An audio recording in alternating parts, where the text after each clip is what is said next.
یہ سارا پروسیس بتایا وہاں سے چل رہا ہے کہ اس انسان کو ہم نے زمین کے ایلیمنٹ سے بنایا، پھر اپنی روح میں بھیج دیا فقعوا لہ ساجدین، اور پھر اس کے بعد فرشتوں سے یہ کہا کہ جب ایسا ہو جائے میں اپنی روح میں سے اسے پھونک دوں۔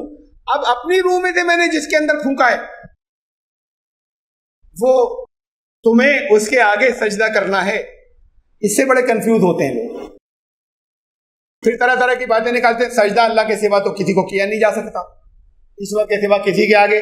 سجدے کا مطلب یہی سمجھتے ہیں نماز میں جیسے ہم زمین پہ سر جھکاتے ہیں، سجدے کا اصل میں ارتھ یہ سمجھتے ہیں، اس لیے شبہ ہوتا ہے، یہ ہوتا ہے کہ سب فرشتوں نے اپنے سر زمین پر ٹیک دیے حضرت آدم کے قدموں کے اندر، جو صرف اللہ کو کرنا چاہیے۔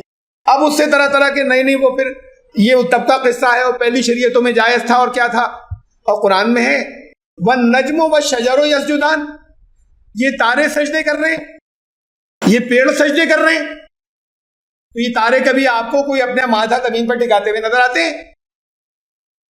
تو یہ سجدے کرنے کا مطلب خالی اصل میں یہی سمجھنا جو ہے، یہ اس کی وجہ سے غلط فہمی ہوئی۔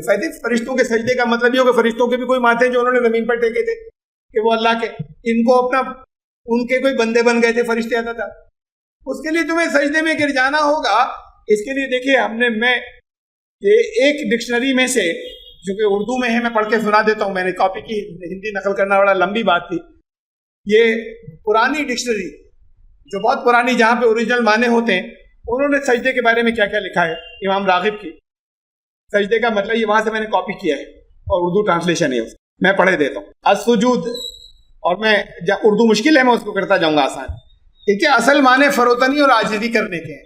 اصلی معنی ایسے یعنی باڈی کا جھکنا نہیں، باڈی کا جھکنا تو اندر سے انسان جو نرم ہوتا ہے، وہ اندر کا جو جھکاؤ کی کیفیت ہوتی ہے وہ باڈی کی شکل میں ظاہر ہوتی ہے۔ اصلی معنی وہ ہے کہ عاجزی، بہت ایسا ہونا کہ بھئی ہم جسے کیا کہتے ہیں ہندی میں کیا کہتے ہیں، بننا کسی کے آگے بہت، یہ اسے ہی عاجزی انکساری، یہ اصلی معنی اس کی یہ کہہ رہے ہیں۔ تو اور یہ انسان، حیوانات اور جمادات سب کے حق میں عام ہے، انسان ہو چاہے پیڑ پودے ہوں اور چاہے وہ نان لیونگ تھنگ ہو، یہ سب کے لیے آتا ہے یہ لفظ۔ اب یہ دو طرح کا ہوتا ہے، کہتے ہیں سجود تسخیری اور سجود، یہ دو طرح کا، اور سجود اختیاری۔ سجدہ وہ جو کسی کے بس میں ہو، چوائس ہو، چاہے تو نرم بنے کسی کے آگے جھکنے کی کیفیت لائے، چاہے تو نہ لائے، عاجزی اختیار کرنے کی۔ ایک ہوتا ہے تسخیری، یعنی مجبور ہے، جو کہا جا رہا ہے وہ اسے کرنا ہے، اور ایک یہ کہ کسی کے جو دوسرے نے کہا چھوٹا بن رہے ہیں تو وہ جیسا آپ چاہ رہے ہیں ویسا ہم کریں گے، تو یہ تو ہوا اختیاری، چوائس والا۔ کئی دو طرح کے ہوتے ہیں، تو اسی لیے کہا وَلِلَّهِ يَسْجُدُ مَن فِي السَّمَاوَاتِ وَالْأَرْضِ طَوْعًا وَكَرْهًا، اللہ کو سجدہ کر رہے ہیں زمین میں جو کوئی بھی ہیں، کچھ ایسے جو مجبور ہے کرنے پہ زبردستی کر رہے ہیں، اور کچھ اس کے علاوہ بھی کر رہے ہیں زمین پہ جتنے ہیں۔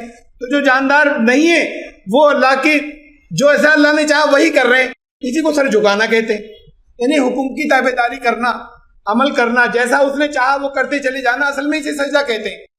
تو ساری کائنات یہ کر رہی ہے۔ یہ سجدے سایوں کے بارے میں قرآن نے کہا کہ یہاں یہ سورہ نمل کے اندر کہ اس کے سائے کبھی دائیں طرف کبھی بائیں طرف کو جھکتے ہیں، یہ اللہ کے آگے سجدے کرتے ہیں۔ انسان کے سائے سجدے کرتے ہیں، کیا مطلب ہوا؟ ابھی سائے کیسے سجدے کر رہے ہیں؟ سائے کا تو پاؤں بھی زمین پر ہے اور سائے کا سر بھی زمین کے اوپر ہے، یہ سجدہ کرتا ہوا۔ سجدہ کرنے کا کیا مطلب ہے؟ سائے کے سجدہ کرنے کا مطلب اللہ کا جو قانون ہے ویسے چل رہا ہے وہ۔ کبھی اگر اللہ کے قانون کے اس کے مطابق کبھی سورج ادھر ہوگا تو رائٹ میں آ جائے گا، سورج رائٹ میں آئے گا تو وہ الٹی طرف چلا جائے گا، یہ قانون بنا ہوا ہے، ادھر اس کی سایہ پڑے گی، اسے اس کا سجدہ کہا گیا ہے، اس قانون کی پابندی کر رہے ہیں، اس کے آگے جھکے ہوئے، اسے کہا کہ یہ سائے جو ہیں اس کے آگے سجدہ کر رہے ہیں اللہ کے آگے۔ تو سجدے کا مفہوم سمجھ لیں کہ یہ حکم مجا لانا، عاجزی اختیار کرنا، اس کے آگے جو ہے وہ اپنے آپ کو بہت چھوٹا سمجھنا، اس کے حکم ماننا، اس کے قانون کو ماننا۔ یہ دیکھیے حضرت آدم کے بارے میں بعض نے کہا کہ آدم علیہ السلام کو سجدہ کرنے سے ان کو قبلہ بنانا مراد ہے، کسی نے تو یہ کہا، کسی نے کہا آدم کے سامنے انکساری، یعنی آدم کے سامنے تم جو وہ چاہے ویسا کرنا، اور ان کی اولاد کے مسالے کا بندوبست کرنے کا انہیں حکم دیا گیا تھا کہ آدم کی جو نسل آئے گی، انسان کی جو نسل آئے گی، وہ ان کے حق میں جو کچھ بھی ہو، وہ جو کچھ چاہیں ویسا تم کرتے چلے جانا، یہ ان کو حکم دیا گیا تھا۔ یہ سجدے کا مطلب ہے۔ تو یہ ہے پرانی ڈکشنریز جس کے اندر سجدے کا مفہوم میں نے آپ کو وہاں سے دکھایا کہ میں اپنی طرف سے خالی کوئی تشریح کر دوں کہ سجدے کا وہ جو سجدے میں گر گئے کا مطلب اس کائنات کی قوتوں کو حکم دیا گیا تھا یہ فرشتے کیا ہیں؟ یہ الگ الگ فورسز جو ہیں یونیورس کی، جگہ جگہ کوئی پانی کے مینجمنٹ کے اوپر ہے، کوئی پہاڑوں کے مینجمنٹ کے اوپر ہے، اپنی مرضی سے نہیں، جیسا اس نے بتایا ویسے الگ الگ ڈپارٹمنٹس کے اندر. تو ان کے سب کے سجدہ کرنے کا مطلب یہ ہے کہ اب یہ مخلوق جو آ رہی ہے یہ جیسا چاہے گی تم ایسا کرنا. یہ تباہی کے لیے استعمال کرے تو روکنا مت، وہ چاہے تو روک سکتے ہیں. یہ ہوا اور پانی اور مٹی اور یہ سب ساری چیزیں ان کے پاور اس کے اندر اللہ نے ان کے کنٹرول میں دے رکھی ہے. وہ چاہیں تو وہ اگر اللہ نہیں چاہے تو پھر وہ روک دیں گے، انسان کو نہیں کرنے دیں گے. اسی پانی سے انسان تباہی مچا رہا ہے، یہیں پر اسی ہوا کو لے کر انسان تباہی مچا رہا ہے اور اسی کو لے کر انسانوں کے کام آ رہا ہے. تو انسان کچھ بھی کرنا چاہے تو مجھے کرنے دینا، اپنے ڈپارٹمنٹس کو اس کے لیے تم سر جھکائے رکھنا. یہ ہے وہ جو کچھ بھی چاہے، یہ ہے فرشتوں کا سجدہ. یہ حکم تھا. وہ ایسا نہیں کوئی نماز کی صف بنی ہوئی ہے جہاں ایک کے آگے سب جو ہے خدا کی طرح اس کے آگے گر گئے. یہ کہا کہ تمہیں یہ کرنا، اس لیے کہ ہمیں ہی آگے جا کر یہ دیکھنا ہے. اس کو تو ہم نے چوائس دی اور اختیار دیا، ہمیں آگے جا کے دیکھنا ہے کہ اس نے کیا کیا تھا. تو تم روڑ میں مت ڈالنا. یہ تباہی کے کام کرے، تمہارے ڈپارٹمنٹ اس کی مدد کریں گے. جو کہ رہنا، روکنے کی کوشش مت کرنا. یہ تعمیر کا، یہ کنسٹرکشن کا، یہ کریٹو کام کرے، یہ سکاراتمک کام کرے کہ ہونے دینا، کرنے اس کی ہیلپ کرنا. یہ آخر میں یہ اس کو ہی چوائس اور اختیار دی. ہم دیکھیں گے کہ اس نے کیا کیا تھا.